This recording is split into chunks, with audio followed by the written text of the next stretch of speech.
boss. Ay, aba, manager. May tatanong ako.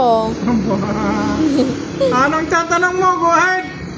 Halimbawa, operan kayo ni BBM ng pagiging troll at meron tong malaking halaga. Aha.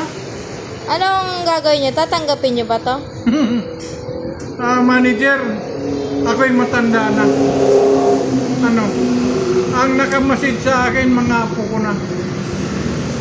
Ngayon, pagka tinanggap ko yung ganyang offer, manager, may pira yan. Lagyan natin, malaking pira rin yan. Depende kasi yan sa followers mo. At depende yan sa mga ina-upload mo. Magandang pira, manager yan.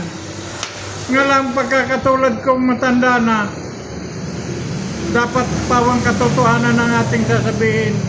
Ako, manager, wala na akong hinahangad kundi ang magsabi ng pawang katotohanan na. Dahil napakaiksi na ng buhay ko dito sa mundo.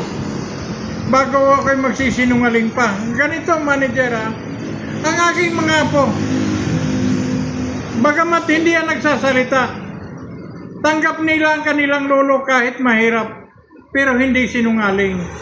Kaysa naman nung kanilang lolo ay mapira, pero sinungaling naman. Iyon ba ang iiwan kong legacy sa aking mga apo? Halimbawa ako, mawawala na.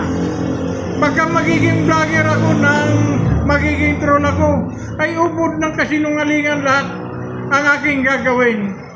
Mababasa ng aking mga apo yan. Hindi magandang ihemplo. Mawawala ang sa joke na salita pagkabanal ng mamay. Kaya hindi na, manager, ako'y masaya na sa buhay ko. Bagamat barya-barya lang ang laman ng aking bulsa, ang malaga, ako'y ihemplo ng aking mga apo. Walang masasabi ang aking mga apo. Okay na yung, kasi ang pagsabi ng katotohanan ay susi ng tagumpay. Yun lang, manager.